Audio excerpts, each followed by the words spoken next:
Espírito Santo. Ó Maria concebida sem pecado, em nome do Pai, do Filho e do Espírito Santo. Amém? Almoçaram? O pessoal das quentinhas conseguiu comer? Bom, nós vamos dar continuidade nessa tarde com o tema a espiritualidade do jovem cristão. Se falando de espiritualidade, é necessário nós entendermos, compreendermos o que é a espiritualidade. O que nós observamos dentro da renovação carismática, de uma maneira geral, e muito mais particularmente no meio juvenil, isso por causa do que faz parte da juventude, das próprias qualidades da juventude, a gente observa muito que muitos têm uma experiência forte com Deus, muitos têm uma experiência forte e verdadeira com Deus, mas muito poucos perseveram nessa caminhada. Mais do que isso, muito poucos crescem no conhecimento de Deus. Meus irmãos, isso é uma realidade concreta, e eu creio que todos vocês já viram e já observaram como até próprias pessoas que nos trouxeram para Cristo hoje estão distantes dele.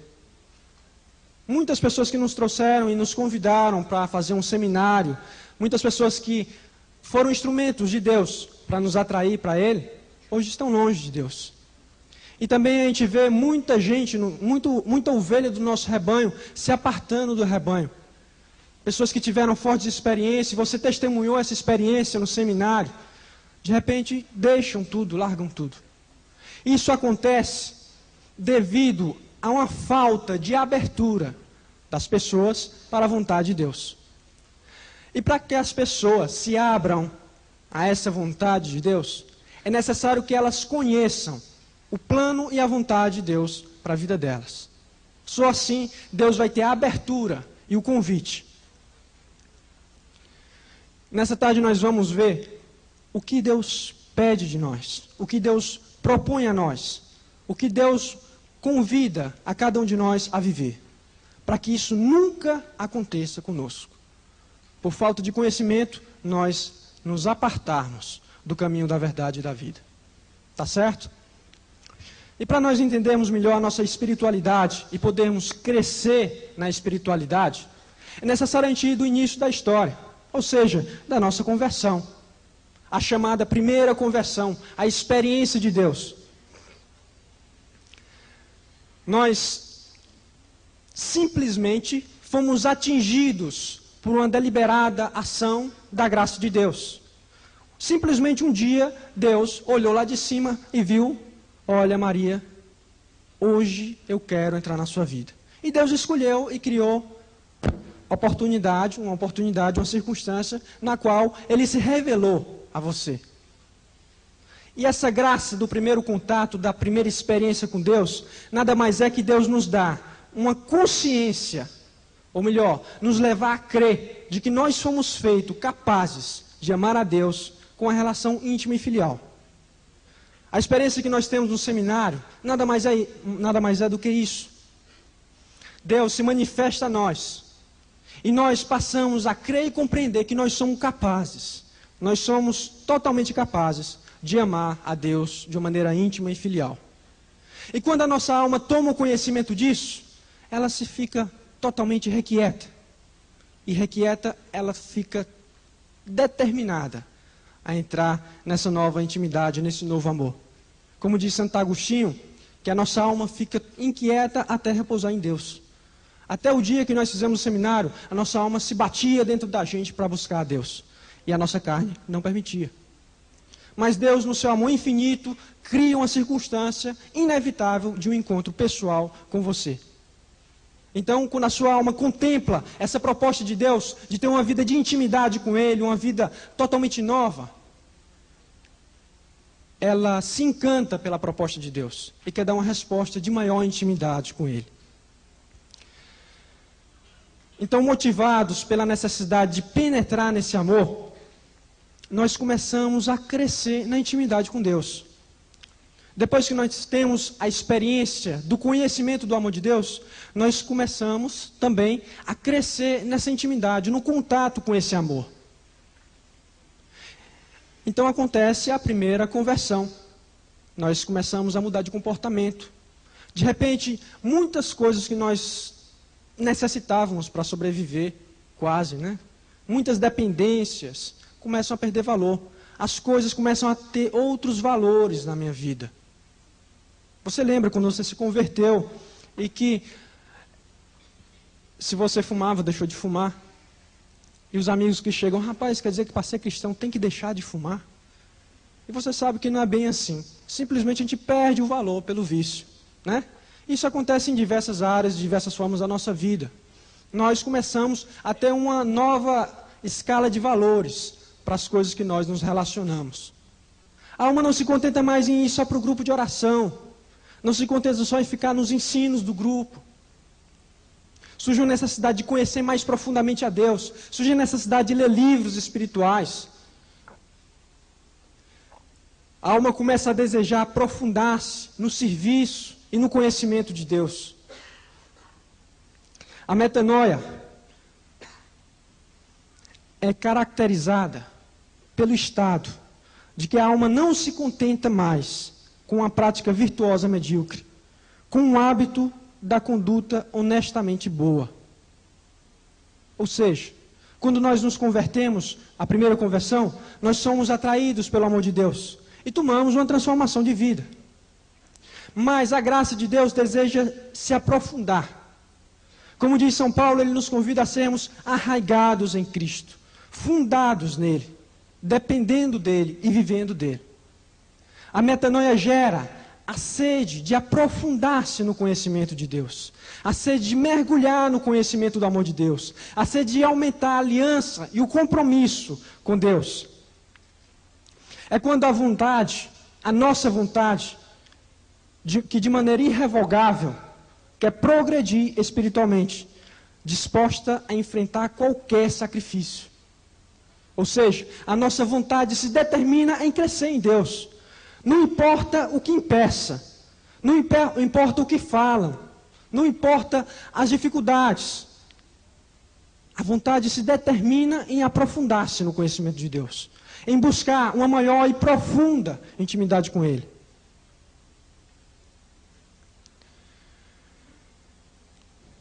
A metanoia é uma decisão essencial e fundamental em Deus, não baseada no consolo da graça, mas na decisão da busca da perfeição.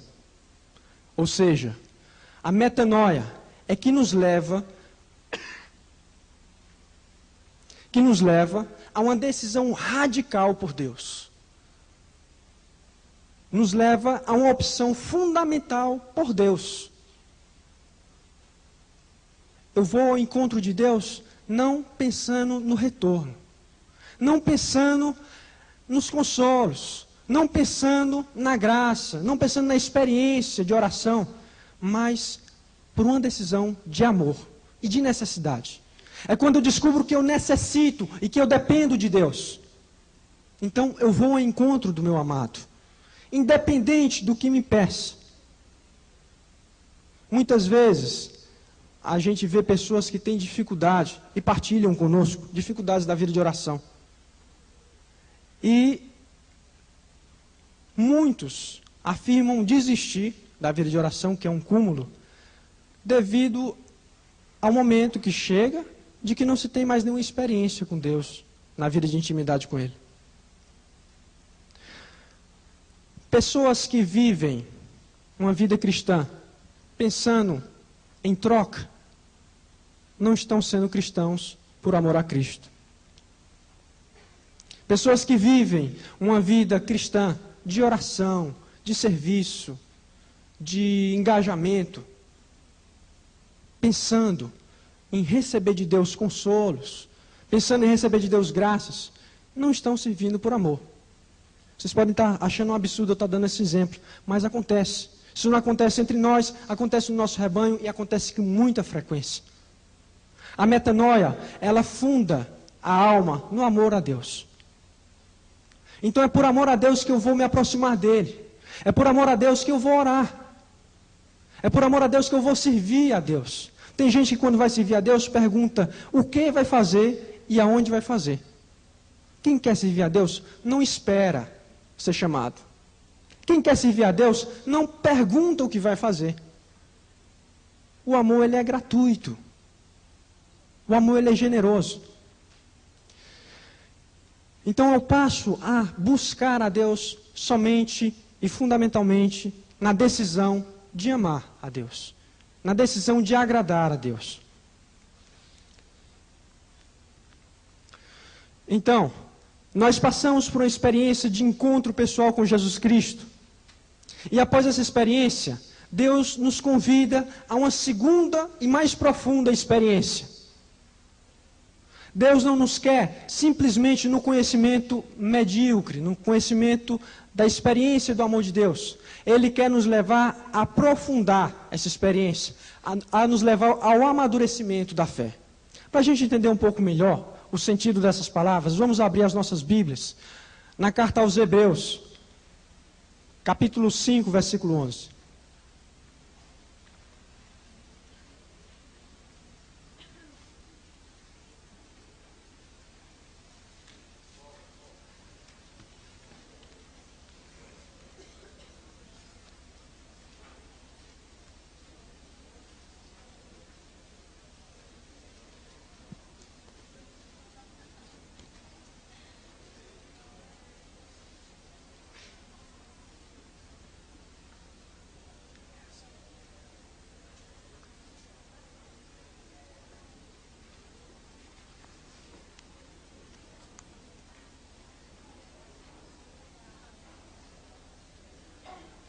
Deus. Muitas coisas, preste atenção, muitas coisas teríamos a dizer sobre isso. E a sua explicação é difícil, porque vos tornastes lentos à compreensão. Pois uma vez que com o tempo vós deveríeis ter vos tornado mestres, necessitais novamente que se vos ensinem os primeiros rudimentos dos oráculos de Deus. E precisais de leite, e não de alimento sólido. De fato, aquele que ainda se amamenta não pode degustar a doutrina da justiça, pois é uma criancinha. Os adultos, porém, que pelo hábito possuem o senso moral exercitado para discernir o bem e o mal, recebem o alimento sólido. Palavra do Senhor. Aqui o escritor exorta que esse povo, que já deveria ser mestre, ainda necessita de alimento líquido, de leite.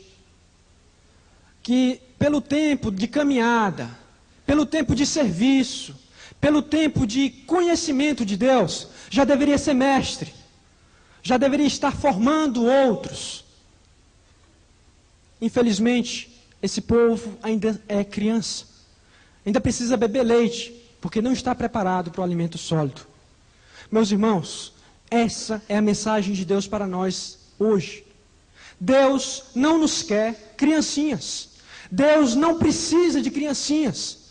Deus nos quer maduros, amadurecidos, para recebermos um alimento sólido, uma doutrina sólida, consistente, para que sim nós possamos, como mestres, dar o alimento para muitos que necessitam. O tempo, o momento é agora. Deus nos quer uma experiência de segunda conversão. Deus nos quer levar a uma conversão profunda e radical na sua palavra. Infelizmente, nós temos observado que muitos do nosso rebanho, talvez muitos de nós, se engajam em grupos de oração, até servem a Deus, mas levados, rebocados, digamos assim, por 1001 interesses, nos quais o 999 é Deus. Muitos são simplesmente levados por um modismo de ser carismático, se é que isso existe. Muitos começam a viver um rótulo de ser cristão, mas o conteúdo que tem por dentro não condiz com o rótulo.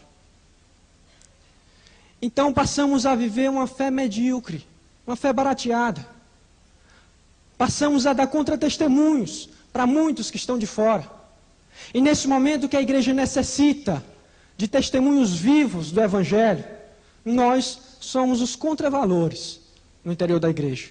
Ao invés de sermos instrumentos de evangelização, instrumentos de Deus para arrebanhar novas almas para o seu reino, nós simplesmente, com as nossas atitudes e práticas barateadas, afastamos aqueles que poderiam se aproximar de Deus. Há quem alegue que tome essas atitudes pela necessidade de se aproximar das pessoas. Meus irmãos, isso é um engano profundo. O que nos faz dar sabor, o que nos faz ser luz no mundo, o que nos faz resgatar almas, é o comportamento condizente com o cristianismo. Ou seja, é a vivência radical do Evangelho de Deus. Muitas vezes nós somos tentados a querer nos moldar ao mundo. Nós somos tentados a viver nos conformando com o mundo, tendo a mesma forma do mundo, para poder se confundindo com ele, pensamos nós, resgatarmos as almas. Isso não é a verdade. Nós só poderemos ser instrumentos eficazes de transformação e de evangelização a partir do momento em que nós começarmos a assumir com radicalidade a vontade de Deus na nossa vida, encarnando em cada milímetro o plano de Deus na nossa vida, sem nos desviarmos devido ao que as pessoas falam ou pensam. Eu lembro que na época que eu tive a minha experiência com Deus, eu e os amigos da mesma turma que tiveram essa experiência, éramos conhecidos na época como os fanáticos, né? E nós sabemos que muitas vezes nós somos reconhecidos com esse termo, os fanáticos, os exagerados. Por incrível que pareça, infelizmente, pouco se ouve essa palavra. Infelizmente, ultimamente, não se tem mais ouvido essa palavra. Isso é um grave erro. Isso é um elemento que mostra como nós estamos. Isso mostra como as pessoas estão nos vendo. Nós precisamos retornar à radicalidade. Nós precisamos retornar ao estado que nos fazia chamar de fanáticos. Quando nós retornarmos ao princípio, quando nós retornarmos ao chamado de Deus de conversão profunda, aí sim nós seremos os instrumentos eficazes, seremos sal e seremos luz para o mundo. Fora disso, nós não conseguiremos cumprir a nossa missão. Bom, então a segunda conversão nos leva a um amadurecimento na fé, a uma experiência mais profunda e radical com Deus. E o tempo entre a primeira e a segunda conversão é um tempo de transição, é um tempo de mudança, que eu acredito que muitos de nós estejamos vivendo, ou já passaram, ou então vamos viver.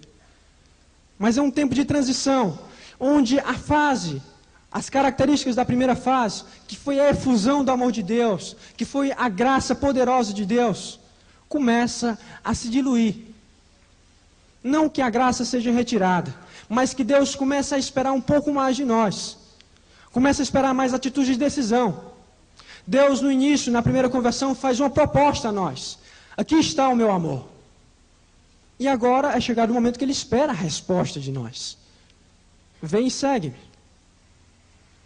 Então, um tempo de transição, onde fatalmente as características da lua de mel espiritual vão passando e o fogo, os gozos que nós tínhamos na oração, a intimidade viva e profunda com Deus, muitas vezes se torna mais diluída, porque Deus começa a esperar de nós atitudes da nossa decisão. Nesse tempo de transição, é um tempo que alguns chamam o tempo da opção. É o momento onde muitos desistem, e é o momento onde outros se firmam na fé. É o tempo do pegar ou largar. Muitos irmãos nossos, muitos irmãos que você fez seminário junto, desistiram exatamente nessa fase. Porque não perseveraram. Porque não sabiam, não conheciam a vontade de Deus. Quando chegou esse tempo, o tempo da aprovação, eles pensaram que era o fim da estrada. E saíram da estrada. Mal sabiam que era nesse momento que começava o caminho. E é nesse momento onde Deus retira a graça e espera de nós uma maior ação da nossa decisão, da nossa determinação de buscar a Deus. É onde nós tomamos a nossa opção fundamental e decisiva por Deus. Que realmente é difícil, mas que quando nós tomamos a opção, Deus nos concede a graça de retomarmos o caminho. É um momento de decisão onde custa caro permanecer. Onde se torna difícil e às vezes um pouco confuso continuar na caminhada. Mas, quando nós tomamos a opção e a determinação de seguir a Deus por amor, sabendo que é uma fase de transição, Deus nos concede a graça de nós seguirmos, de nós perseverarmos, inflamando o nosso amor, inflamando o nosso coração de amor por Ele.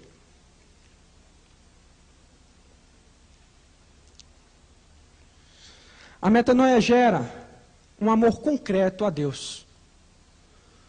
Gera uma decisão pela santidade por amor a Deus. É o momento da fé, é o momento da caminhada onde eu amadureço a minha fé para tomar uma decisão pela santidade, de eu me tornar santo, não por mim mesmo, não pelos meus interesses, mas para agradar a Deus. Partilhe um pouquinho com a pessoa que está do seu lado sobre essa segunda conversão. Se você já passou, converse um pouco com a pessoa do lado. Se você não passou, em resumo, é mais ou menos assim o que acontece conosco, né? Nós temos a experiência forte da revelação de Deus, que nos leva a transformações, e essa transformação que é gerada na caminhada, nos convida a aprofundarmos essa primeira transformação.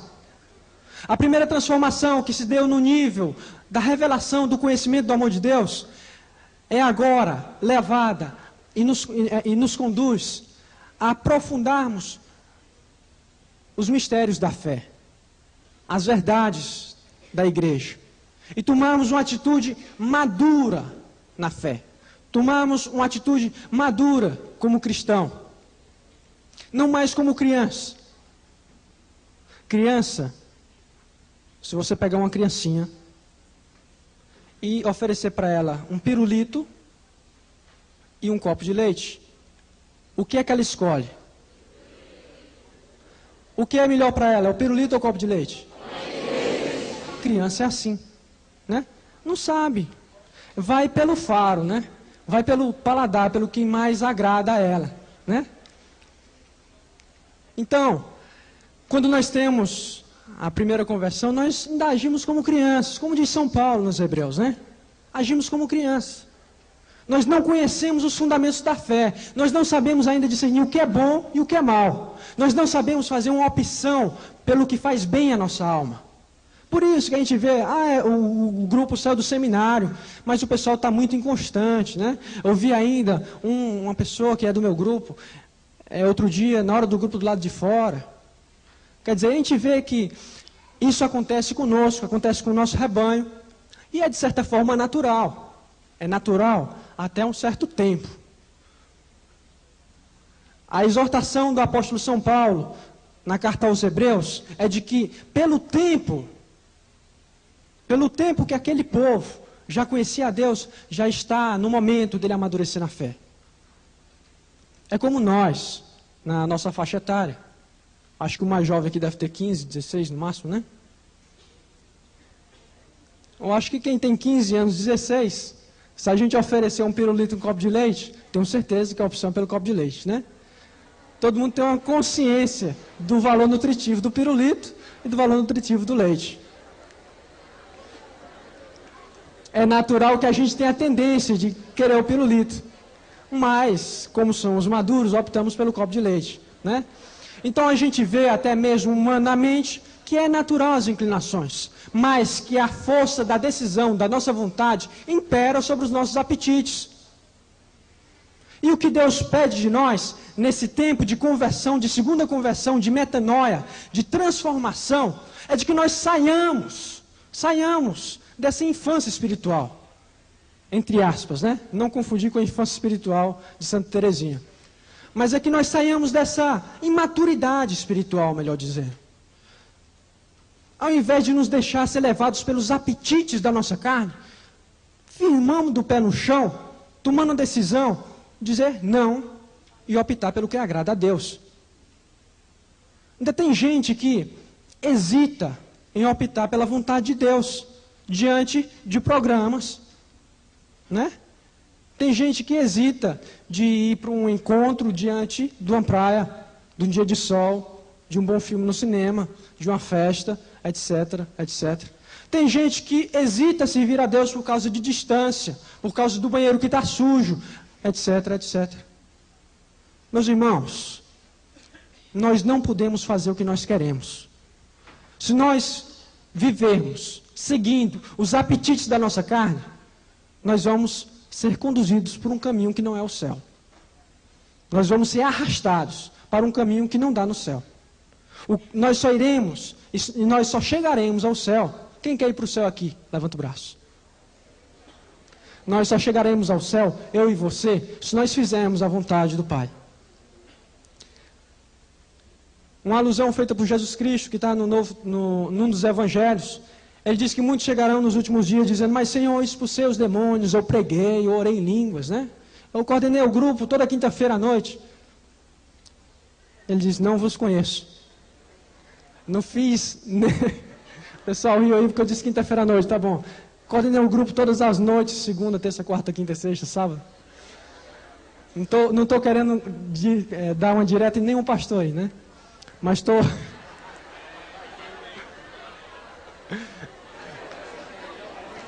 Então, voltando para o Evangelho, né? Voltando para o Senhor.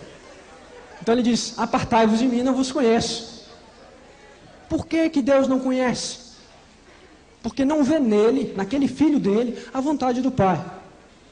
E fazer a vontade do Pai é seguir as inclinações do Espírito. É fazer o que faz bem ao Espírito.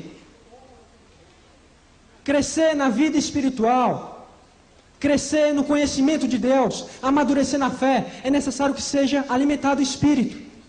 Nós nunca amadureceremos na fé se nós não dermos o alimento para o seu Espírito.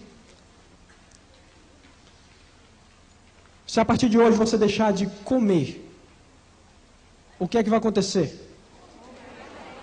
Em quanto tempo? Em quanto tempo, Ricardo? Uma semana eu acho que o cara está moribundo já, né? Infelizmente a gente vê muita alma moribunda por aí. Infelizmente a gente vê muita liderança apodrecendo, lixo espiritual ambulante, em outras palavras. Isso é sério. Isso é sério. Porque da mesma forma que você precisa se alimentar 3 vezes por dia no mínimo, a sua alma precisa de oração, de contato, de intimidade com Deus. A sua alma precisa e necessita dos sacramentos. A sua alma precisa crescer no conhecimento e na intimidade com Deus, através de leitura, através do serviço, do engajamento. E tem muita gente por aí matando a alma de fome. É verdade. Então nós só cresceremos, nós só progrediremos na fé, só vamos definitivamente amadurecer na fé, se nós dermos condições ao nosso espírito, ao espírito que foi infundido em nós no batismo, dele se expandir em nós. Por isso que é necessário, é o que fala na metanoia, uma decisão da nossa vontade. Deus não nos quer mais criancinhas, que vão para o grupo porque gostam, porque acham interessante, acham emocionante e tal. Não, Deus quer homens e mulheres amadurecidos na fé, capazes de tomar decisões de vida, tendo em função a vontade de Deus. Então não sou mais eu que dirijo a minha vida, mas é realmente Deus quem governa. A gente canta Jesus é o Senhor, mas muitas vezes ele não reina. Né? Ou reina até o momento em que não entra em conflito com a nossa vontade. Meus irmãos, esse é o tempo. Esse é o momento. Deus quer nos dar uma graça nesse congresso. Uma graça de nos levar ao amadurecimento definitivo da nossa fé. A uma decisão definitiva, numa opção fundamental por Deus, baseada no amor que nós temos por Ele. Você conheceu o amor de Deus. Então agora é o momento de nós darmos a resposta à proposta feita por Deus. Isso nós só faremos se houver da nossa parte maturidade para nos decidirmos por Deus. Amém?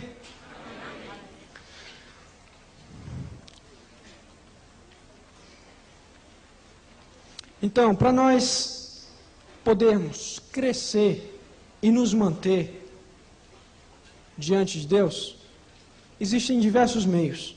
Eu vou citar vários meios que nos levam e nos dão, ou melhor, dão condições ao nosso espírito para que ele nos conduza a um conhecimento pleno e profundo de Deus. O primeiro meio para que nós possamos viver essa maturidade espiritual é o crescimento no batismo do Espírito Santo. Isso é até um tema já um pouco falado, mas pouco vivido. É necessário, na nossa caminhada, que nós cresçamos no batismo do Espírito Santo. Nós sabemos o que é o batismo no Espírito Santo, a experiência de efusão do Espírito lá no seminário. Mas a graça que nós recebemos lá é uma graça infinita. Deus é infinito. Portanto, é uma graça infinita. E a renovação do batismo no Espírito Santo gera uma graça crescente. É necessário a cada dia nós suplicarmos essa renovação do Espírito. É necessário que a cada dia nós supliquemos: Espírito Santo vem, renova sobre mim toda a plenitude de Deus. Porque é uma graça infinita. Né? E nunca vai se acabar. E diariamente é necessário nós renovarmos e nós suplicarmos a Deus que venha renovar a graça do Espírito, a graça do batismo sobre nós. A graça do batismo no Espírito Santo, ela é crescente, ela é atual e é uma graça de poder. Ou seja, é uma graça que eu tenho que estar dia a dia aprofundando-se nela, dia a dia mergulhando nela. A cada dia o meu homem carnal morre mais e o meu homem espiritual nasce mais. A cada dia, por meio das minhas atitudes, por meio da minha disciplina espiritual, eu mato o meu homem velho, que é carnal, e dou vida ao meu homem novo, que é o homem do Espírito. E isso se dá por meio da graça do Espírito Santo. Isso se dá por meio da graça do batismo no Espírito Santo. É uma graça atual, porque ela não foi algo na nossa história da salvação. Não foi um fato que aconteceu lá em 1982, quando eu fiz meu seminário do Espírito Santo, né? É uma graça atual. Todos os dias o Senhor nos quer renovar no seu Espírito. Todos os dias Deus deseja que nós aprofundemos a graça do Espírito Santo.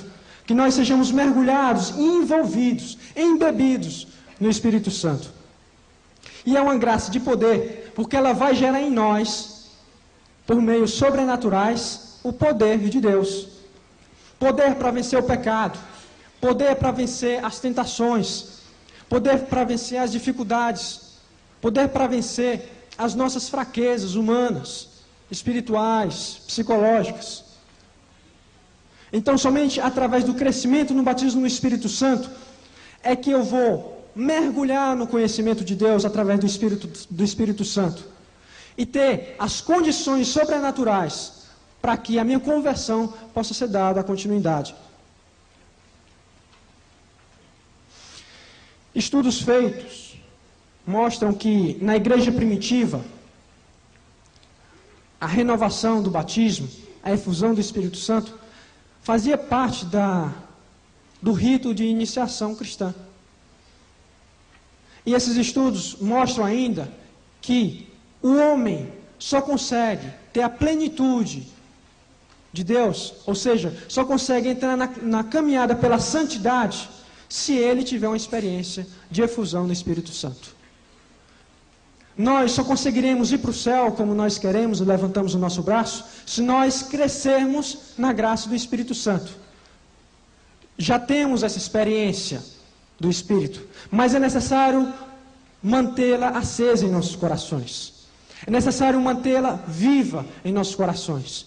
Por isso, é fundamental, é necessário que nós renovemos dia a dia, a cada momento, em cada oração, a graça do Espírito Santo, para que, tomando posse de todos os dons sobrenaturais que Ele nos concede, nós possamos crescer na santidade.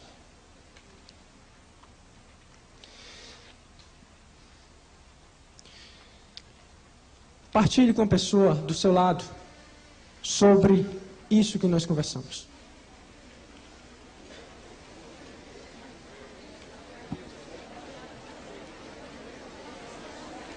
De intimidade com Deus. Nós só teremos o conhecimento de Deus através de uma vida de intimidade. Você só vai ter o conhecimento pleno da vontade de Deus para a sua vida e só vai poder corresponder a essa vontade de Deus se você tiver uma vida de intimidade com Deus. A oração para o cristão é como a gasolina para o automóvel, né? Carro sem gasolina não anda. Não adianta o modelo, o último tipo. Não adianta ser um Tempra super luxo, 0 km. Se não tiver gasolina no tanque, se não tiver combustível, ele não anda 50 metros. Então ele nada serve, para nada serve. Porque o fundamento de um automóvel é transportar. Se ele não transporta, ele pode ser muito bonito, mas é melhor um Fusquinha 69 com tanque cheio, né? Então, o cristão que não reza é como um carro sem gasolina, não presta, né? Não anda. Ele não cumpre a finalidade para a qual foi criado. O que faz, o que nos torna cristãos é a imitação de Jesus Cristo. E nós só poderemos realmente imitar a Deus se nós o conhecermos. E só conhecemos a Deus principalmente se for através da vida de oração. Vamos aprender um pouco de oração com quem soube orar muito bem, com um grande doutor de oração e com quem teve até hoje mais intimidade com o Pai. Quem foi? Lucas 9, 28.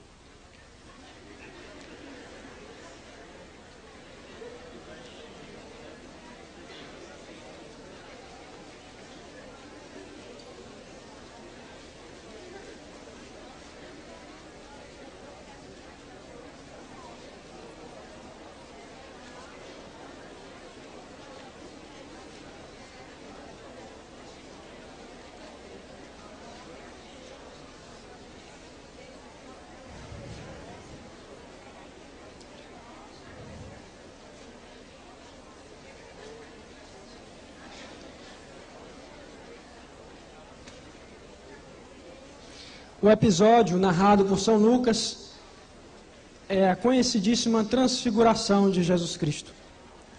E é nesse fato narrado por São Lucas que nós vamos aprender a orar com Jesus Cristo. Então vamos acompanhar com muita atenção essa palavra.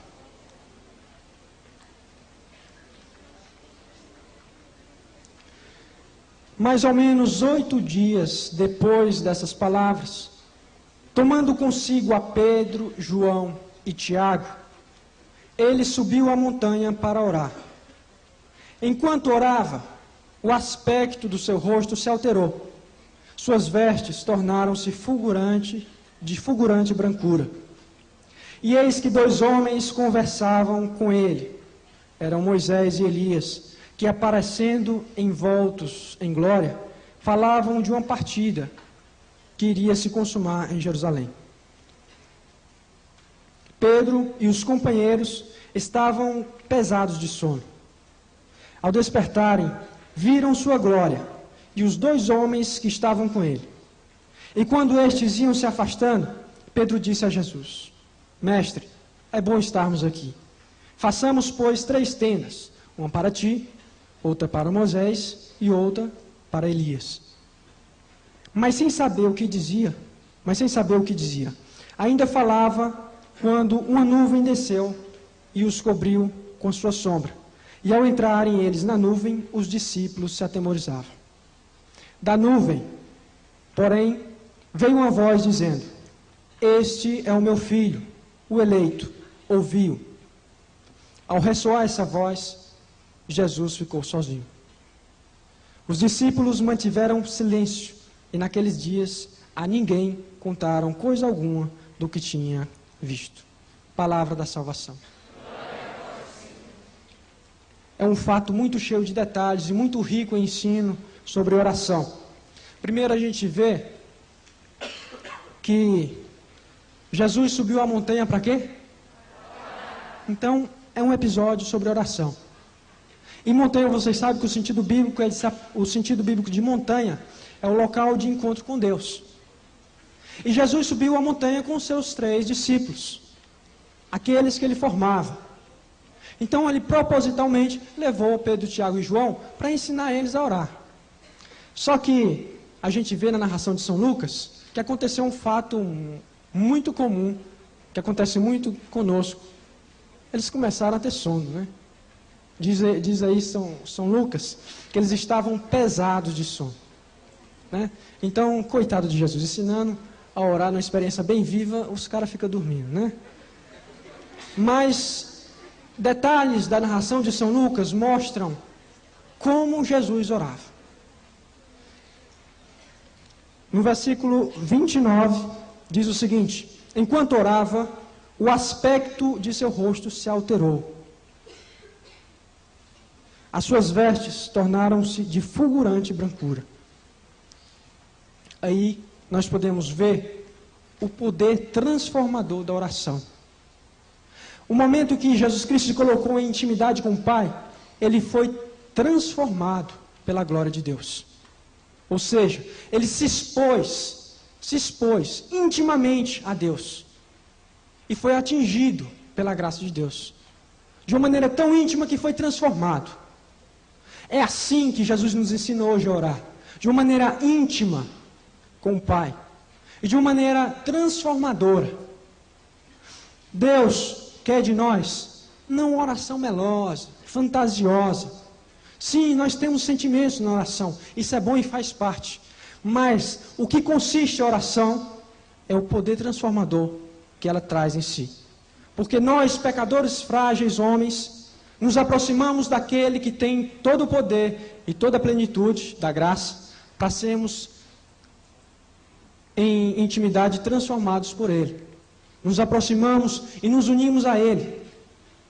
Então o meu pecado, junto da santidade de Deus, começa a ser nulo e a ser transformado. Então, Jesus foi transfigurado, o seu rosto se alterou. E as suas vestes tomaram fulgurante brancura. Ou seja, ele foi purificado pela intimidade com o Pai. Então Pedro não sabia o que dizer diante de tanta graça. Tem a história das tendas, né? Senhor, é bom nós armarmos as tendas, uma para ti, outra para Moisés, outra para Elias. E no versículo 35 continua dizendo que da nuvem veio uma voz que disse: Este é o meu filho eleito. Ouviu. Muito interessante o que diz no versículo seguinte, presta atenção. Ao ressoar essa voz, Jesus ficou sozinho.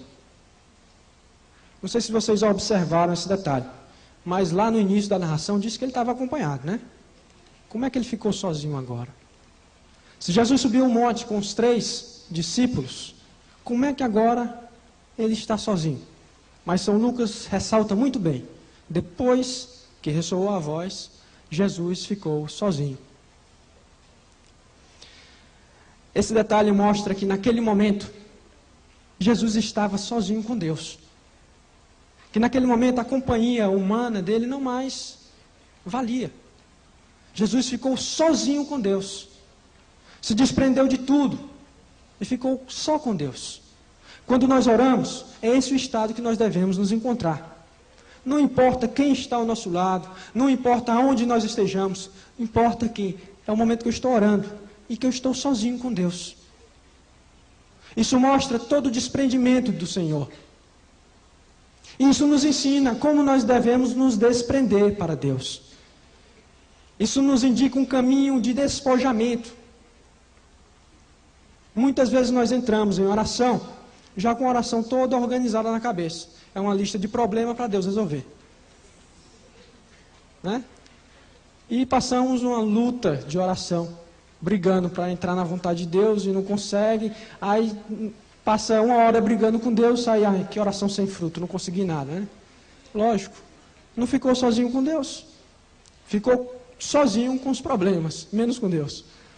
Deus nos convida, através desse texto, a mudar a nossa atitude na oração. A buscar uma intimidade mais profunda, mais verdadeira, mais real, mais sem interesses, mas por amor. Somente por amor nós podemos orar em espírito e verdade. Somente por amor nós podemos ficar sozinhos com Deus. E naquele momento o que acontecer não interessa, porque quem ama não busca nada em troca.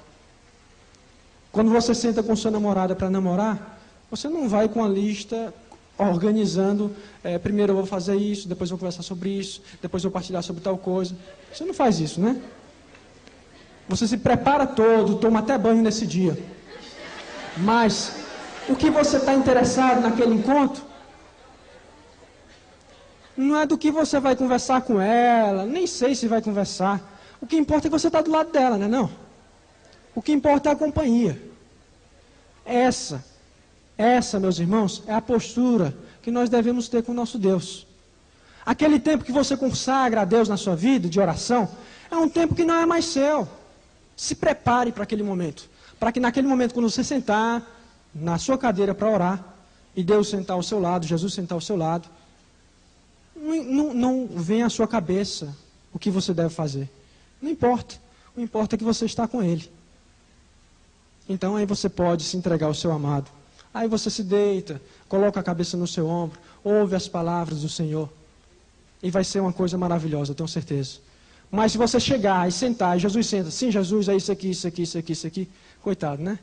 Fica com a cabeça cheia de problema. E não vão entrar no nível de linguagem comum.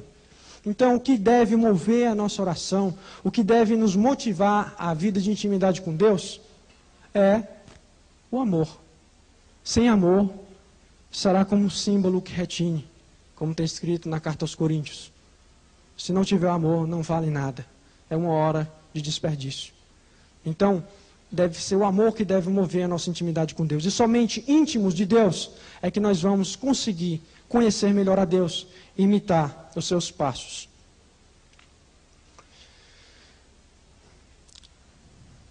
Um outro meio para nós vivermos uma maturidade na fé, com maturidade a fé, e crescermos e amadurecermos na fé, é o contato com a palavra de Deus. São Jerônimo diz que ignorar as Escrituras é ignorar Cristo. Ignorar as Escrituras é ignorar a Cristo. Dizer que um cristão ignora as Escrituras é um paradoxo, porque o cristão ele é um imitador de Cristo. Então ele não pode ignorar a Cristo, ele tem que conhecer a Cristo. Dizer que um cristão de fé viva, de vida ativa na igreja, não tem um momento diário com a palavra de Deus, que é o próprio Cristo, é um paradoxo. É uma coisa incompreensível. É dizer que uma roda é quadrada. O cristão conhece a Cristo, imita a Cristo, tem vida íntima com Cristo. E só se tem uma vida íntima com Cristo através do conhecimento, que se dá também por meio da própria palavra de Deus. No Concílio Vaticano II, foi escrito um documento chamado Dei Verbum. Quem já leu Dei Verbum, levanta o braço. Raríssimas pessoas, eu acho que menos de 5. Quem tem Bíblia da Ave Maria, levanta o braço. A Bíblia. Baixa agora. Abra a sua Bíblia na primeira página.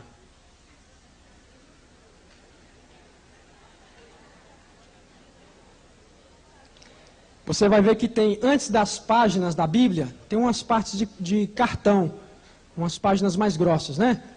Estão encontrando? Estão vendo? Um monte de letrinha escrito com os números grandes ao lado. Estão achando? Acharam? Isso é a Dei Verbum, viu, turma? Se vocês têm em casa e não leem, né? Isso é o documento escrito pela igreja que fala sobre a palavra de Deus, a revelação divina. Constituição dogmática Dei Verbum. Agora que vocês sabem que ela existe, que ela tem, procurem lê-la, ok? Bom, mas eu ia dizer que no número 25 desse documento, tem dizendo assim, presta atenção, o que nos ensina a Santa Igreja. A leitura da Sagrada Escritura deve ser acompanhada pela oração, a fim de que se estabeleça um colóquio entre Deus e o homem. Dei Verbum, número 25. Ou seja, a igreja nos ensina a ter um contato com a palavra de Deus. É o próprio São Jerônimo que nos exorta a isso. Mas a igreja acrescenta, é necessário um contato em oração, para que não seja uma leitura intelectiva. Eu conheço um ateu que leu a Bíblia 3 vezes. Eu conheço 2. Um leu 3 vezes, outro leu 1 vez. E conheço muitas pessoas que não creem em Deus e que conhecem muitos trechos da palavra de Deus. Leram a Bíblia. Nós não podemos ler a Bíblia como um livro qualquer.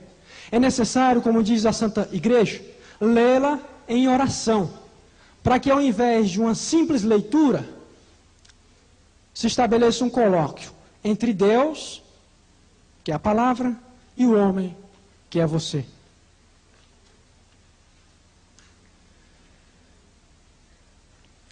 Santo Agostinho tem uma frase muito bonita, que se refere às Sagradas Escrituras, que ele diz assim, preste atenção nessa frase, como é interessante. Vã um pregador da palavra de Deus, externamente, quem ela não presta ouvido interiormente. Entenderam? Nem eu, vou repetir. Diz assim, é vã um pregador da palavra de Deus, externamente, quem a ela não presta ouvido interiormente. Ou seja, é uma pessoa que prega a palavra de Deus externamente, uma pessoa que prega a palavra de Deus só da boca para fora, é um pregador vão. Essa pessoa que não tem uma escuta íntima da palavra de Deus. Ou seja, não adianta ler a palavra de Deus, eu quero ler a Bíblia. Né? Aí sai, faz um curso de leitura dinâmica para poder ler todo o Antigo Testamento em uma semana. Não adianta nada isso, não adianta. A Bíblia é a revelação de Deus. E Deus se quer revelar a nós como uma pessoa. Deus não é um livro, Deus é uma pessoa. Então é necessário que nós entremos em oração, para que através do Espírito Santo nós possamos mergulhar nessa revelação de Deus, nessa graça, que é a revelação de Deus através da palavra. Então o conhecimento de Deus através da Bíblia passa e gerará em nós uma pregação viva e de poder. Porque eu não tenho conhecimentos intelectivos, mas eu tenho uma experiência viva com o próprio Deus através da palavra. Amém? Vamos ficar de pé um pouquinho, que tem gente dormindo, para acordar. Ministério de Música. Como foi a nossa eleição e o que Deus pede de nós hoje? E nesse momento nós estamos vendo os meios para nós darmos uma resposta a Deus. Os meios que nós apresentamos no primeiro momento para nós amadurecermos na fé e crescermos no conhecimento de Deus foi o crescimento no batismo do Espírito Santo, a oração e o contato com a palavra de Deus. Nós vamos ver agora um pouco sobre os sacramentos. De modo particular, sobre o sacramento da reconciliação e o sacramento da Eucaristia. Quando nós amadurecemos a fé, nós mudamos a nossa ótica com todas as coisas que nos cercam. Da mesma forma como nós mudamos a nossa ótica na primeira experiência com Deus. Portanto, é necessário que nós tomemos agora, como adultos da fé, um comportamento amadurecido diante dos sacramentos. De um modo particular, reconciliação e Eucaristia. Os sacramentos devem ser para nós uma fonte viva de graça e de poder de Deus. Nós não podemos continuar nos aproximando tanto do altar na Eucaristia como do confessionário de uma maneira leviana, de uma maneira medíocre, de uma maneira mecânica. Infelizmente, acontece um fato que barateia o sacramento. Fala-se muito que a renovação, as pessoas que fazem parte da renovação carismática gostam de confissão, né? Tanto é que os padres que têm renovação nas paróquias testemunham isso, que a assiduidade dos católicos no confessionário é muito grande da parte daqueles que são da renovação carismática católica. Mas isso é muito bom, porém corre o risco de, como das outras coisas, tornarem-se levianas. Portanto, é muito necessário que nós tenhamos a consciência do que significa o sacramento da reconciliação e o sacramento da Eucaristia na nossa vida.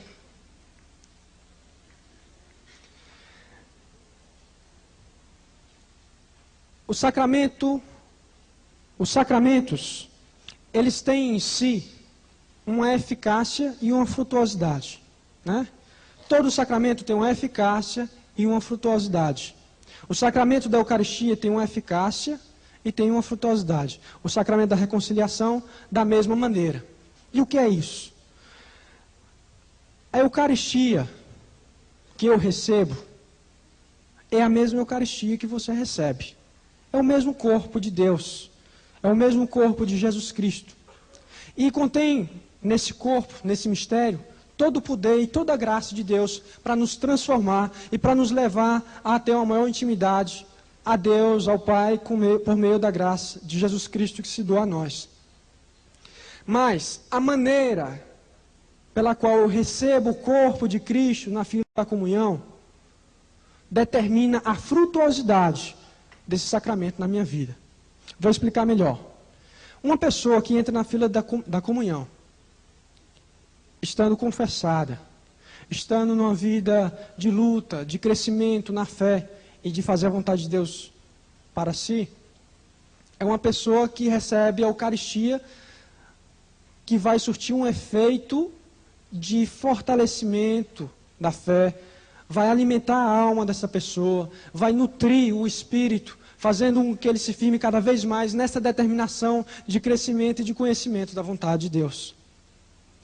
Uma outra pessoa que entra nessa mesma fila da Eucaristia, em pecado mortal, numa vida longe da vontade de Deus, numa vida sem ter uma dedicação a Deus, sem ter uma busca de Deus verdadeira, ela pode estar até fazendo uma atitude muito negativa para si mesma. Como diz São Paulo, pode estar comungando com a sua própria condenação, né? Então, eu dei esses dois exemplos para que nós possamos entender que a maneira pela qual nós recebemos o sacramento vai determinar a frutuosidade desse sacramento, vai determinar a graça, a correspondência, a ação da graça em nós. Mas é lógico, né? Isso é mais do que lógico. Se eu vou receber a Eucaristia, uma colocação mais simples, com o coração aberto, cheio de fé, sabendo que realmente ele é o corpo de Deus, e que por meio da Eucaristia eu tenho um encontro pessoal e íntimo com Deus, numa prova e numa experiência profunda desse amor de Deus, a eficácia e a graça desse sacramento, a frutuosidade desse sacramento na minha vida, é muito maior se eu fosse para a fila da comunhão, confessado, mas também de uma maneira fria. Vocês estão entendendo a diferença? Vocês têm língua? Vocês estão entendendo a diferença? Então, é importante que nós tenhamos a consciência de que a eficácia dos sacramentos, essa é constante. Essa é constante. A Eucaristia é a Eucaristia. É o corpo de Deus, não tem quem mude isso, né? E quando o padre dá a absolvição, ele perdoa os pecados. Mas a maneira como eu recebo essa graça de Deus, a maneira como eu recebo essa semente de graça de Deus, é que muda. A maneira do meu coração, o solo onde cair essa semente, é que vai determinar a frutuosidade dessa graça. Por isso é necessário que nós nos aproximemos do altar e do confessionário com um coração mais consciente da graça que nós estamos recebendo. Para isso é necessário que nós tenhamos um pouco de conhecimento sobre os sacramentos, os fundamentos catequéticos da nossa vida. É necessário que nós aprofundemos agora à luz do Espírito Santo todo o sentido profundo da Eucaristia e da confissão, para que essa graça possa gerar aquilo que ela tem em si mesma, que é a graça e o poder, para que a confissão e a Eucaristia possa gerar graça, possa gerar vida em nossa alma, possa realmente fortalecer-nos na caminhada e possa também ser uma fonte de poder de Deus, uma fonte de libertação na nossa vida, um encontro pessoal e íntimo com um sinal sensível da presença de Deus. Hoje, na manhã de hoje, foi falado que nós deveríamos ser para o mundo Eucaristias vivas, né? Deus se dá para nós como alimento, para que nós nos doemos aos irmãos como alimento. É necessário nós nos aproximarmos de uma maneira mais frequente e específica da Eucaristia através da adoração. Quem aqui tem o hábito de fazer a adoração ao Santíssimo Sacramento? Só para a gente saber, levanta o braço. Isso é bom. Mas muitos ainda não têm, né? Então é necessário que nós nos despertemos para essas realidades. E são coisas de adultos na fé. Tirar um tempo semanal, se possível, mais que semanal, para adorar a Jesus Eucarístico. Tem muitas paróquias que fazem a exposição do Santíssimo. O fundador da Ordem dos Sacramentinos diz que o mundo ainda não se converteu porque os homens não adoram a Cristo na Eucaristia. Talvez essa missão caiba mais a nós do que aos homens de uma maneira geral. Então é necessário, meus irmãos, buscar nos sacramentos da Eucaristia e da reconciliação uma fonte de graça e de poder para nós amadurecermos e crescermos na fé. Uma outra forma de nós nos mantermos nessa caminhada de conhecimento e crescimento é a penitência. Atenção, muita atenção para isso. A igreja está convencida de que a conversão não pode ficar parada no simples nível de movimento interior de retorno a Deus, mas precisa encarnar-se na mudança de comportamento, na mortificação e em atos de justiça e caridade. A tradição, considerando o preceito divino, o dever de fazer penitência, que tem lá em Lucas 13, versículo 3, quando Jesus diz, se não fizerdes penitência, todos vós morrereis. Ela adota essa direção espiritual, de que é fundamental para o cristão a vida de penitência. Não basta só eu ter uma experiência com Deus e ter aquela experiência maravilhosa no amor, dizer, eu vou mudar minha vida porque isso é tudo na minha vida. Não basta isso. É necessário isso ser exteriorizado através de atitudes de mortificação, de disciplina, de mortificação da carne e de um crescimento maior no espírito. Isso é o que é conhecido como a ascese. São Paulo fala muito bem sobre a ascese em Romanos capítulo 8. Uma página da Bíblia que deve ser decorada por todos nós. Vamos abrir. O que é a ascese? A ascese é o crescimento do homem espiritual em detrimento da morte do homem carnal. Ou seja, é o ir deixando todas as práticas carnais e dando espaço para o nascimento do novo homem. E um dos meios para que isso aconteça é a mortificação. Então São Paulo, depois de fazer uma explanação sobre a vida no espírito, ou seja, como o homem deve viver no espírito, como ele deve se deixar mover pelo espírito, ser motivado pelo espírito e ser conduzido pelo espírito, ele no finalzinho, no versículo 12, diz o seguinte, vamos acompanhar. Portanto, irmãos, somos devedores não à carne, para vivermos segundo a carne. Pois se viverdes segundo a carne, morrereis. Mas se pelo Espírito fizerdes morrer as obras do corpo, vivereis. Palavra do Senhor. São Paulo nos ensina muito claramente isso. E deixa bem claro. Existe o Espírito que foi nos dado no batismo. E esse Espírito que nos foi dado é uma graça de Deus que nos faz aproximarmos dele por meio da sua vontade. E essa vontade de Deus é a que nos leva para o céu, conforme nós vimos anteriormente. Mas, ao mesmo tempo, nós somos carnais, corrompidos pelo pecado original. Nós temos uma influência que nos arrasta em contraposição à força de Deus, nos arrasta para longe de Deus, que é o movimento da carne. E São Paulo diz, nós não somos devedores da carne. Nós não devemos ao pecado. Nós não temos nenhuma dívida com o pecado. Muito pelo contrário, né? A nossa dívida é com Deus, porque é Deus que nos promete a vida eterna. Então é a Ele que nós devemos prestar culto e fazer a sua vontade. Então, se nós não temos nenhuma dívida com o pecado e nem com a carne, nós não podemos nos deixar ser guiados pela carne.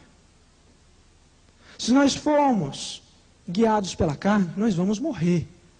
Porque tem lá em cima, dizendo assim, com efeito, os que vivem segundo a carne, desejam as coisas que são da carne. E os que vivem segundo o Espírito, desejam o quê? As coisas que são do Espírito.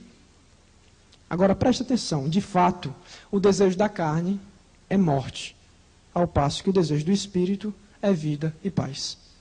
Então a sua carne, ela deseja a morte, porque esse corpo é mortal. E o seu espírito, ele deseja a vida, porque ele é eterno. O plano de Deus é que você se perenize nele. Então, se você se deixar guiar pela sua carne, você vai entrar num caminho largo, muito largo, onde muitos por aí entram, diz a palavra, que vai dar onde? Longe de Deus. Longe de Deus, né? E se você se deixar guiar pelo Espírito, que é o caminho estreito, estreita a porta, onde por aí poucos conseguem passar, esse caminho vai dar junto de Deus. Então, meus irmãos, é necessário nós termos a consciência disso. Está escrito na palavra, é ensinado pela Santa Igreja. Nós agora somos, como homens, conscientes da verdade da fé. Agora, que isso não fique só na nossa cabeça, mas que nós nos apliquemos a isso. Levanta o braço quem jejua toda semana aqui. Agora, levanta o braço quem acha que jejum faz bem para o espírito. Por que vocês não jejuam? A gente vive nesse conflito, a gente sabe o que é o certo, mas não faz. Parece criança que quer pirulito, né? Só que, meus irmãos, a partir de agora, Deus nos quer homens e mulheres amadurecidos na fé, não mais impulsionados pelos apetites, mas totalmente cedidos à graça da vontade do Pai, que é muito maior do que a graça, ou muito maior do que a força e a vontade do mal, que é o pecado. A gente às vezes cai numa confusão tremenda, de pensar que fazer o bem é muito difícil, de pensar que é mais fácil ser pecador do que ser santo. Mentira. Mentira. Muitas vezes nós caímos nessa tentação do inimigo de Deus. Ele nos faz pensar que é mais fácil eu ser pecador do que eu ser santo. É mentira, e eu provo. O pecado, ele é mortal. Ele se acaba nesse mundo, e esse mundo passa. Então ele é limitado. Ao passo que o Espírito, que Deus, é uma graça infinita e eterna. Então, o que é limitado não pode vencer o que é eterno. Isso é uma mentira. O eterno vence o que é mortal. Deus vence o pecado e já venceu em Cristo. É necessário apenas nós aderirmos a esse chamado à salvação. Então, é preciso que nós tomemos consciência dos fatos e dos valores. Muitas vezes nós nos deixamos ser conduzidos por essa mentira e caímos longe de Deus por conta dela, pensando que nós somos vítimas, né? achando que Deus é que nos ajudou. Não é isso. Deus dá maiores condições para você ser santo do que você tem para ser pecador. Então isso é um grande engano que deve sair da nossa vida. E tomada essa consciência, vamos agir como pessoas amadurecidas na fé. O que é necessário para que a gente cresça no Espírito? Mate a carne. Mate a carne. Existe uma área da sua vida chamada vontade. Vocês já ouviram falar da vontade? Quem manda em você é a sua vontade. Então, você fica em pé quando você quer ficar em pé. A sua vontade diz, fica em pé. Então você fica em pé. Não é isso? Junto com a inteligência, elas governam você. E quem manda em você é você. Não é Deus nem é o demônio, é você mesmo. Então não tem essa de que, porque o demônio me fez cair. Não tem. Ele tenta. Quem cai é você. Né? E tem gente que mergulha com gosto de gás na lama, né? Então é preciso tomar uma consciência de que quem manda em mim sou eu. O que eu faço é o que eu quero. É o que a minha vontade diz. Lógico que nós somos frágeis, mas a partir do momento que eu me determino a fazer a vontade de Deus, Deus vai dando as graças e vai me educando e me fortalecendo para crescer nisso. A vontade do Pai, diz Jesus, é o quê? Que todos sejam santos. Se a vontade de Deus para a sua vida é que você seja santo, quem irá impedir isso, meu irmão? Que saia do nosso meio essa mentira que se opõe a essa verdade de Deus. Porque nós somos chamados a ser santos. E ser santo não é impossível. É possível. E é a vontade de Deus. É mais do que possível. É a vontade de Deus. Então, a ascese, através da penitência, é um meio pelo qual eu vou mortificar a minha carne. Mortificando a minha carne, eu vou controlando os ímpetos daquela que quer me arrastar para longe de Deus. E vou dando a total fluência do Espírito em mim mesmo. A igreja ensina que nós podemos praticar a penitência através de 3 caminhos. Quem sabe? Vamos lá. O primeiro é jejum. Tá certo, poucos sabem, mas bem forte. O primeiro é o jejum. O segundo é a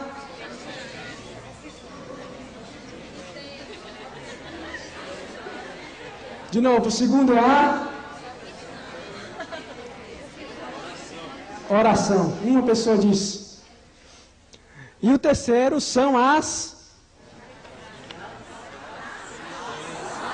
obras de caridade. Então, jejum, oração e obras de caridade. Mas vamos para frente. Uma outra forma de nós amadurecermos e crescermos cada vez mais em intimidade com Deus é através da castidade. Quando se fala em castidade, o que vem à nossa cabeça é em padre, vem à cabeça um sacerdote, um celibatário, coisas desse tipo. A castidade não é para aqueles que têm voto de celibato, somente para estes. A castidade é um chamado para todos os cristãos. Nós temos uma ideia muito corrompida do que seja castidade. Castidade é um coração indiviso. É um coração totalmente entregue a Deus. Ser casto não significa só a abstinência de uma relação sexual. Isso talvez seja um dos menores pontos. Ser casto é ter um coração totalmente voltado para Deus. Muitas vezes falam que o coração se corrompe na prostituição carnal. Mas eu creio que a maior prostituição do nosso coração é com muitas coisas que ocupam lugar nele, que tomam o espaço de Jesus Cristo. Pessoas, coisas, ideias, problemas, planos pessoais, decisões puramente humanas. E isso vai nos dividindo. Ao invés do nosso coração estar totalmente sedimentado em Deus, começa a estar em mim, nas pessoas, nas coisas e em Deus. Um coração casto é um coração totalmente voltado para Deus. Indiviso, inteiramente dado e doado para Deus. Deus é Espírito. Somente no Espírito o homem pode se unir plenamente a Deus. Por isso, todo homem deve se espiritualizar, submetendo e condicionando seus apetites e afeições humanas ao Espírito Santo. Ou seja, eu estar planificado em Deus, um coração totalmente indiviso, para que isso aconteça, é necessário que eu entre na ordem de Deus, que é uma ordem sobrenatural. Deus é Espírito. Então é preciso que todo o meu ser se espiritualize. Por isso que é necessária a renovação do batismo. Por isso que é necessário os sacramentos. Por isso que é necessário todas as fontes de graças sobrenaturais. Porque, munido dessas graças sobrenaturais, eu vou me espiritualizar. E, alimentando o meu espírito, eu passo a ser um homem do espírito e não da carne. Então eu vou me unir plenamente a Deus. E essa atitude de planificar-se em Deus é o que nós chamamos de vivência da castidade. E a vivência da castidade, ela gera uma fecundidade espiritual, tanto na pessoa, na própria pessoa, como na comunidade e na igreja. Quem vive a castidade tem uma grande fecundidade espiritual e gera uma fecundidade espiritual na comunidade e na igreja em que está. Também, do mesmo modo, a pessoa que não vive a castidade, ao invés de gerar fecundidade, gera uma esterilidade espiritual. Então, muitas vezes nós temos uma vida espiritual muito estéril. Eu ressalto agora para que nós pensemos um pouco. Será se essa esterilidade não está como causa por falta de castidade da nossa parte? Será se as ausências de Deus na nossa oração, que muitas vezes nós dizemos, isso é porque Deus é aridez espiritual, né? Será se Deus se retirou ou foi você que se retirou da presença dele? Então, muitas vezes nós nos afastamos de Deus e dizemos que foi Ele quem o fez. Então, a castidade, ela gera a fecundidade espiritual e gera a vida espiritual. Uma alma casta é profundamente fecunda espiritualmente e tem uma vida plena em Deus. Também, ao mesmo tempo, uma alma que não é casta, ela não vive uma plenitude de Deus. Ao invés de fecundidade, gera esterilidade. Ao invés de vida, gera morte. Então, meus irmãos, a castidade é esse coração indiviso. É um coração totalmente voltado para Deus. Muitos de nós pensamos e temos uma concepção errada da castidade. Temos uma concepção de que isso é um fardo, de que isso é um peso, de que isso é uma cruz, né? É mais um peso do que uma graça. E que não é verdade. Isso é outra mentira corrente no nosso meio. Não é verdade isso. Nós, quando falamos disso, ou quando alguém pergunta, você quer ser um sacerdote? E a pessoa diz, Deus me livre. A gente vê a profunda mentira, o profundo engano que essa pessoa está emaranhada. Deus não é contra o amor. Muitas vezes, quando nós falamos disso, as pessoas começam logo a pensar, mas que Deus é esse que me proíbe de amar as pessoas? De forma alguma. Deus não proíbe o amor humano. Muito pelo contrário, Ele é a favor. O que Deus é contra é o apego desordenado. São as afeições desordenadas. Deus é contra a autossatisfação, a carência, a afetação. Deus quer que o homem ame, mas não que ele ame de uma maneira errada. Deus quer que o homem ame verdadeiramente. E o homem só é capaz de amar os irmãos se amar a Deus acima de todas as coisas. É o primeiro e maior mandamento. Eu só sou capaz de amar o meu irmão se eu amar a Deus. Se o meu coração não está em Deus, fatalmente as minhas afeições pelos irmãos serão desordenadas. Então, porque Deus é a favor do amor humano, Ele não nos quer conceder essa graça. E para que Ele nos conceda, é necessário que nós coloquemos todo o nosso coração para Ele, para que Ele distribua de uma maneira equilibrada e correta os seus sentimentos e os seus valores com relação a tudo que está ao seu redor, seja pessoas, planos, humanos, enfim. É necessário nos desapropriarmos de tudo o que está ao nosso redor, nos apegarmos somente a Deus. E quando isso acontecer, estaremos libertos do que está ao nosso redor. Então nós, equilibradamente, poderemos conviver com esse mundo que passa. Somente a castidade gera o amor verdadeiro. A castidade gera a capacidade de doar-se verdadeiramente aos outros. Somente um coração casto é capaz de amar o próximo. Partilhe com a pessoa do lado rapidamente sobre isso que nós conversamos. Verdade. Nós vamos ver agora uma coisa que é muito ligada e necessária para que nós possamos ter uma vida realmente casta. É a vivência e a abertura para as virtudes sobrenaturais e os dons de santificação. Quem sabe o que é dom de santificação, levanta o braço. Pode baixar. Eu vou explicar. No documento Lumen Gentium, número 7, diz o seguinte, é um documento do concílio também. O Espírito Santo que nós recebemos no batismo, nos infunde as virtudes sobrenaturais e os dons de santificação. Quando você é batizado, você recebe o quê? Junto com esse Espírito, você recebe as virtudes sobrenaturais e os dons de santificação. O que são as virtudes sobrenaturais? Virtudes sobrenaturais são bons hábitos que nos tornam, ou melhor, que tornam a nossa alma capaz de exercer com prontidão, facilidade e prazer a vontade de Deus. Interessante isso. Preste atenção, o que é a virtude sobrenatural?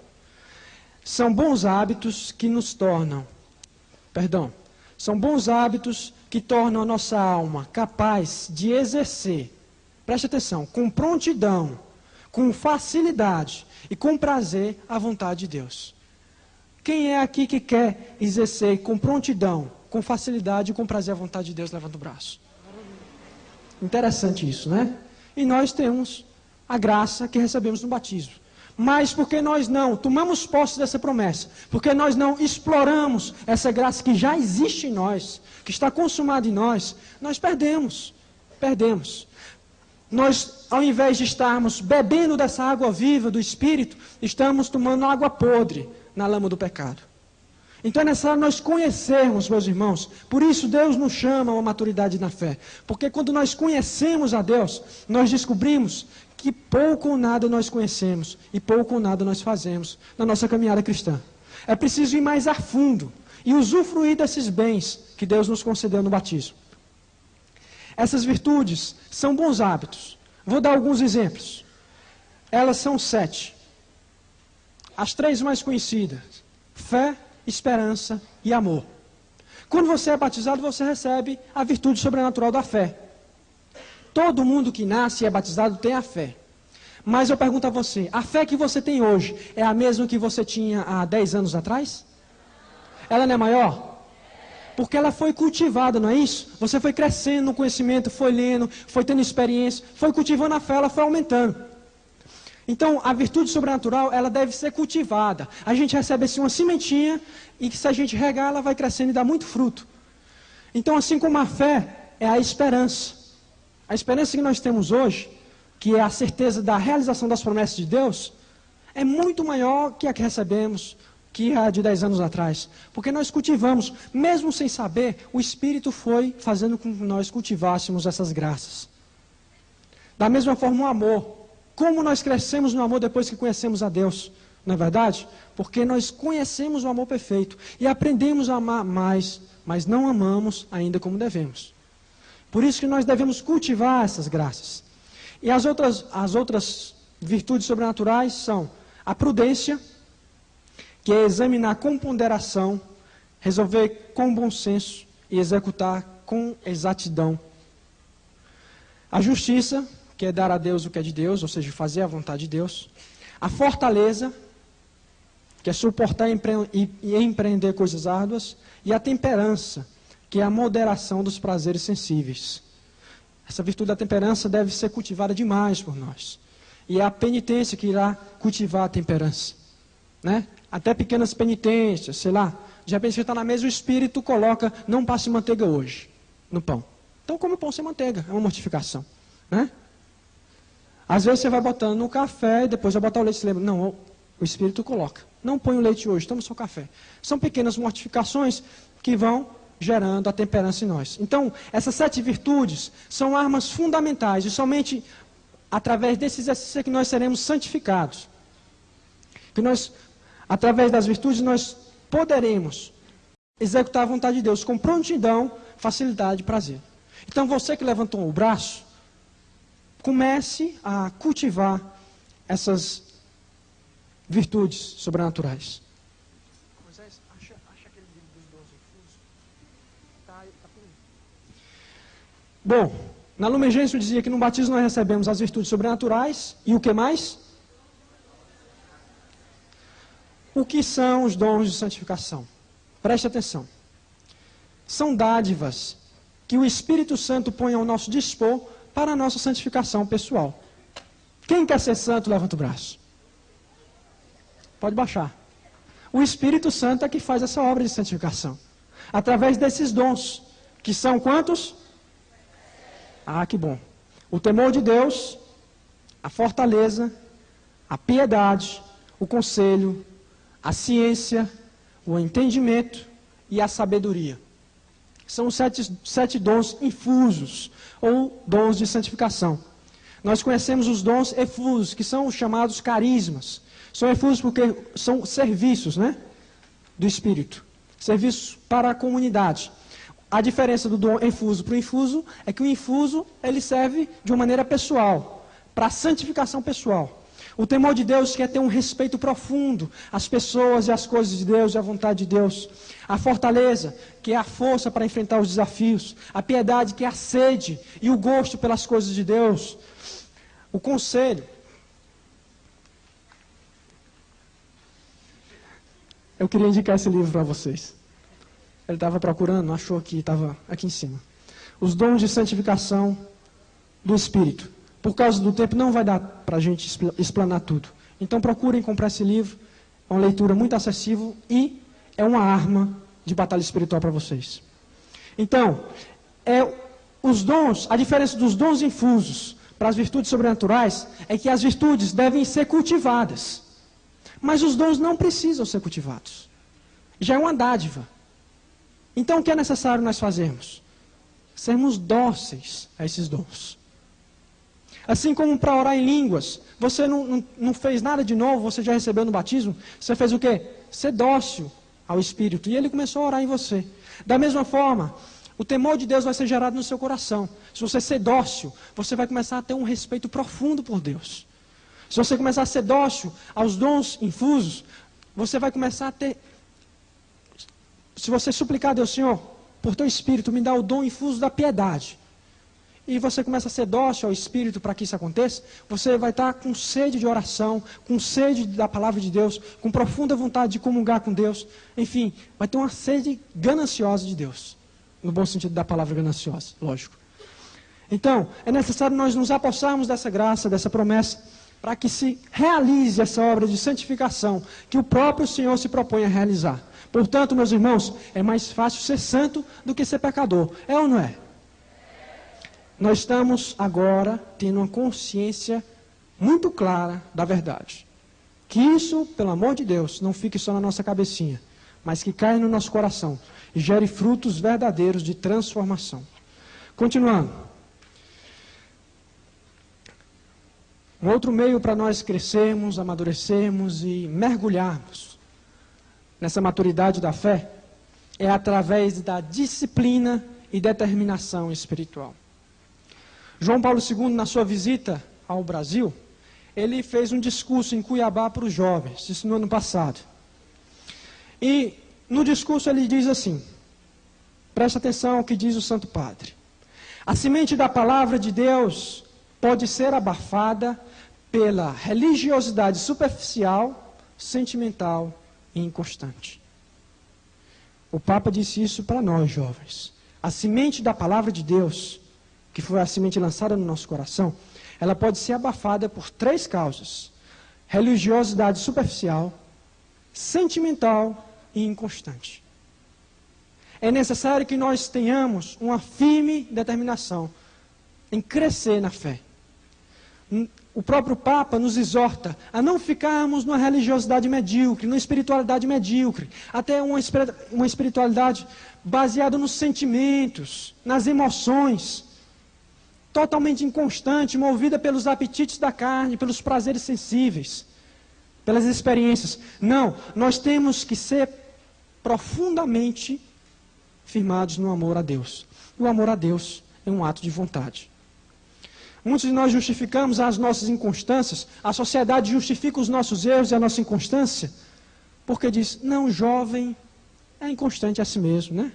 E até nós que trabalhamos com jovens, às vezes caímos no pecado e dizemos, olha, jovem é muito inconstante. De fato, nós temos na nossa vida, é característica nossa, dessa faixa etária, a inconstância, porque nós estamos nos desenvolvendo, nos firmando como seres humanos. Mas isso não justifica. Isso justifica para o mundo, mas não para o reino de Deus. O reino de Deus necessita de homens e mulheres com a fé amadurecida, uma determinação concreta de entrar nele. Já diz no Evangelho que somente os violentos de coração entrarão no reino de Deus. Somente os que praticam a violência de coração herdarão o reino de Deus. Ou seja, somente aqueles que se violentam, que têm uma resoluta decisão em fazer a vontade de Deus, em detrimento da própria carne, dos próprios comodismos, somente esses que se violentam, que matam a sua carne para nascer o Espírito, é que poderão entrar no reino de Deus. Os que, quando sentem uma dorzinha, cai fora, dá um tempo, né? Deixa para lá, para mais tarde, essas pessoas não vão herdar o reino de Deus. Isso é duro de dizer, difícil de ouvir, mas é verdade.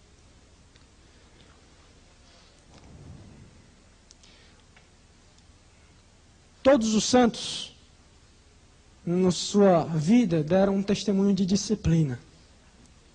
Um grande santo e doutor da igreja, Santo Afonso Maria de Ligório, fundador da Ordem dos Redentoristas, diz e nos ensina assim hoje. Preste atenção no que ele diz. Não basta só o desejo de ser santo, se não juntarmos a ele uma firme resolução de alcançá-lo. Quem quer ser santo, levanta o braço. Pode abaixar. Vou repetir. Não basta o desejo de ser santo, se não juntarmos a ele uma firme resolução de alcançá-lo. Não adianta você querer ser santo se você não unir a esse desejo uma decisão de ser santo. Uma decisão concreta da sua vida de ser santo, de ser santificado pelo Espírito.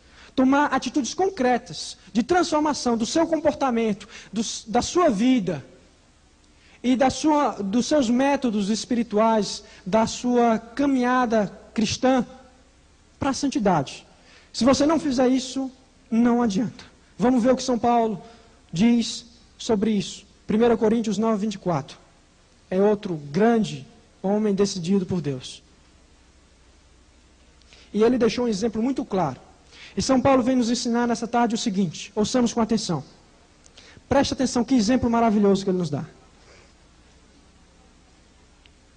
Versículo 24, 1 Coríntios 9, 24. Não sabeis que aqueles que correm no estádio, correm todos, mas um só ganha o prêmio? Correi, portanto, de maneira a consegui-lo. Os atletas se abstêm de tudo, eles para ganhar uma coroa perecível. Nós, porém, para ganhar uma coroa imperecível. Quanto a mim, é assim que corro. Não há um incerto. É assim que pratico o pugilato. Mas não como quem fere o ar. Atenção. Trato duramente o meu corpo e reduzo a servidão, a fim de que não aconteça que, tendo proclamado a mensagem aos outros, venha eu mesmo a ser reprovado. Palavra do Senhor. Ele compara o cristão com um atleta. E a gente vê, por exemplo, um surfista, levanta 4 horas da manhã, pega 3 ônibus lotados e vai para a praia para pegar onda. Quem é de nós, eu sei que existem casos, não quero que levante o braço, mas quem é de nós que realmente tem uma disposição interior de se levantar 4 horas da manhã para se encontrar com seu Deus, porque tem um dia cheio de trabalho, e uma noite cheia de trabalho, e de estudo, etc, etc, e não tem tempo para rezar? Para o mundo, pessoas do mundo têm uma determinação muito bonita, até invejável. Mas, infelizmente, aos cristãos, que são os verdadeiros atletas, lhes falta essa característica. E São Paulo nos exorta e nos ensina. Atenção, eu faço assim, diz São Paulo. Trato o meu corpo duramente. Reduzo a servidão. Quem manda no meu corpo sou eu, não é a minha carne. É aquilo que ele disse lá em Romanos 8. Para que não aconteça que depois de eu ter pregado para tanta gente, evangelizado, feito seminários, não venha eu mesmo, o pregador, ser reprovado. Então, meus irmãos, isso serve para nós, líderes, pastores, pregadores, evangelizadores. Que não aconteça conosco de resgatar muitas almas para Cristo e nós mesmos ser reprovados. Então o caminho é a disciplina, é a determinação espiritual em fazer a vontade de Deus. Continuando. Um outro meio de nós amadurecermos a nossa fé é isso que nós estamos fazendo durante essa pregação, conhecendo os santos, os modelos de santidade. Muitas vezes nós gastamos tempo de leitura com literatura protestante. Não tenho nada contra a literatura protestante. O que faz mal é eu me reduzir a somente esse tipo de livros. Muitas vezes eu sou conquistado pelos seus títulos, pelos títulos dos livros, né? Que trazem praticamente soluções mágicas, né? Tem uma parte muito boa, com muito discernimento, com muito critério de discernimento. Nós podemos buscar essa literatura e usufruir dela, com muito discernimento. Mas nós precisamos, nós devemos, e é o que ensina a palavra de Deus, é o que ensina os santos, é o que nos ensina também São Paulo, na carta aos Tessalonicenses, que nós devemos imitar o modelo dos santos. Os santos são os modelos deixados na igreja, modelos de fé. São Paulo convida os irmãos, convida a cada um de nós a imitarmos esses modelos. São Paulo mesmo convida os fiéis de Tessalônica, na carta que ele escreveu a eles, para imitarem a ele mesmo. Ele diz assim: imitem a mim. Isso não é presunção, né? É uma pessoa que vive na profunda verdade diante de Deus. E ele convida a imitar os modelos de santidade. Imitando a Paulo, os fiéis imitarão a Cristo, que o próprio Paulo imita. É uma coisa mais que coerente. Se eu vivo Cristo em mim, então eu posso dizer, imitem-me. Por quê? Se você me imitar, você vai estar imitando a Cristo, porque eu sou um fiel seguidor dele. E nós temos muitos modelos de vida para imitarmos. São a vida dos santos.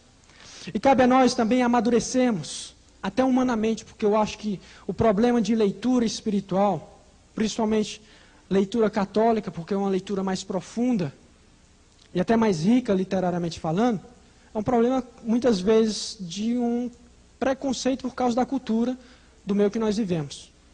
Infelizmente somos um povo que tem um pouco hábito de leitura. Então, não vamos nos conformar ao mundo. Porque ninguém lê, nós também não devemos ler. De forma alguma. Nós necessitamos. A nossa missão exige. A missão que Deus nos confiou implica que nós temos e devemos mergulhar na leitura cristã. Devemos mergulhar no conhecimento dos santos. E eu trouxe aqui alguns exemplos, para que vocês possam depois buscar. Muitos livros ótimos. Entre alguns, eu trouxe Confissões de Santo Agostinho, que narra a vida e a conversão desse santo. As Fontes de Alegria, de São Francisco de Sales. Irmão de Assis, que é um livro maravilhoso, que todos nós devemos ler, que é um livro que fala da vida de São Francisco de Assis. O livro da vida de Santa Teresa d'Ávila, um livro que fala de oração, que mostra a vida de oração. Caminho de Perfeição, também. História de uma Alma, de Santa Teresinha. A Prática do Amor a Jesus Cristo, de Santo Afonso, esse que eu acabei de citar. É um livro que eu indico para todos vocês. A Prática do Amor a Jesus Cristo, Santo Afonso. É um livro que mostra como se deve amar a Jesus Cristo dentro de uma realidade muito concreta. E também dele a oração.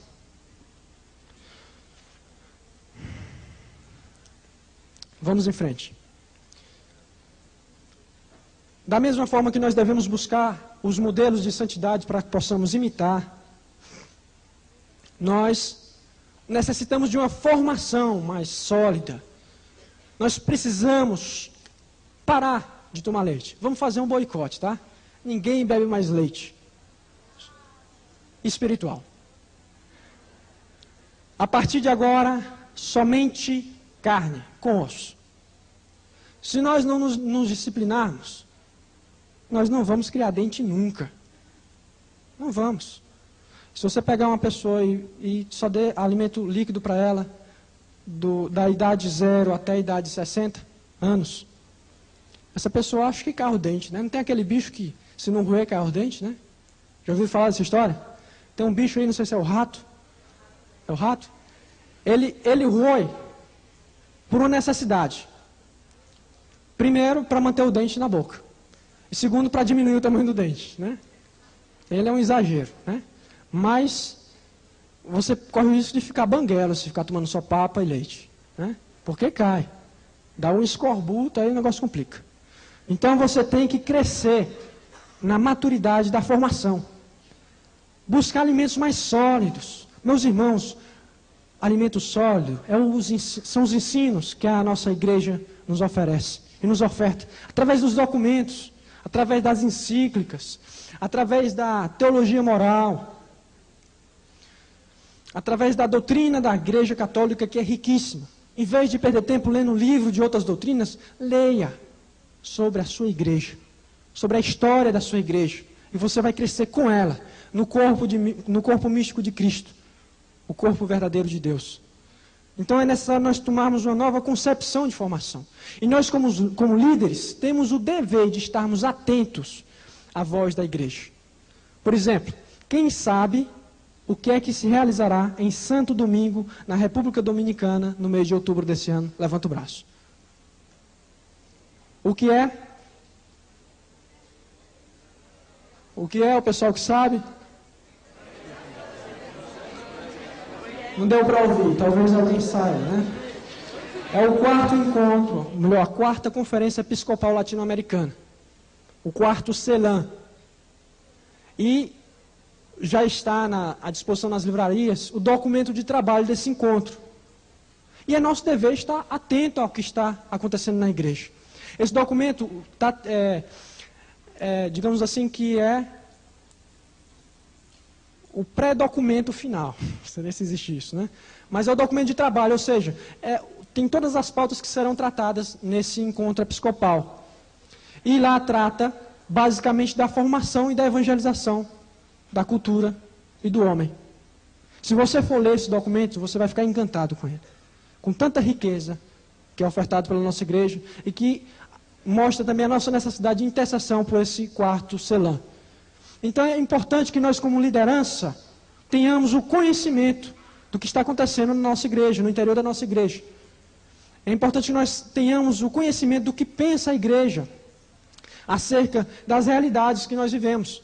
Existem muitos escritos de papas, do Santo Padre João Paulo, sobre doutrina social, aborto, trabalho do homem, sobre a mulher, o papel da mulher, como evangelizar, enfim, tanta coisa, tanta riqueza escrita. Então vamos procurar nos voltar mais para isso. Uma outra forma de nós nos mantermos firmes na fé amadurecida é nós termos uma boa direção espiritual. É fundamental nós termos uma pessoa amadurecida, uma pessoa que tem uma coerência de vida, um testemunho vivo, uma pessoa que tenha discernimento espiritual e que tenha uma boa segurança no magistério da igreja para nos orientar. Pode ser um sacerdote, pode ser um líder da renovação local, pode ser um irmão do grupo de oração. Deus há de lhe mostrar. Você precisa de uma boa direção espiritual, de alguém que lhe oriente espiritualmente, que nas horas das decisões possa lhe ajudar a decidir na luz de Deus. Atenção, para que você não passe a buscar uma direção espiritual que seja ao seu bel prazer, que seja cômoda para você. Você não deve buscar um diretor espiritual por simpatia, ou por conveniência, ou porque ela diz aquilo que você gosta de ouvir. Não, você tem que se colocar diante de Deus e ver e buscar uma pessoa que faça a vontade de Deus acontecer na sua vida, que possa lhe dar uma boa direção espiritual. Vão bem rapidinho, vale a pena ler Eclesiástico 6:32. A gente está com o tempo meio estourado, mas vamos lá. Eclesiástico 6:32.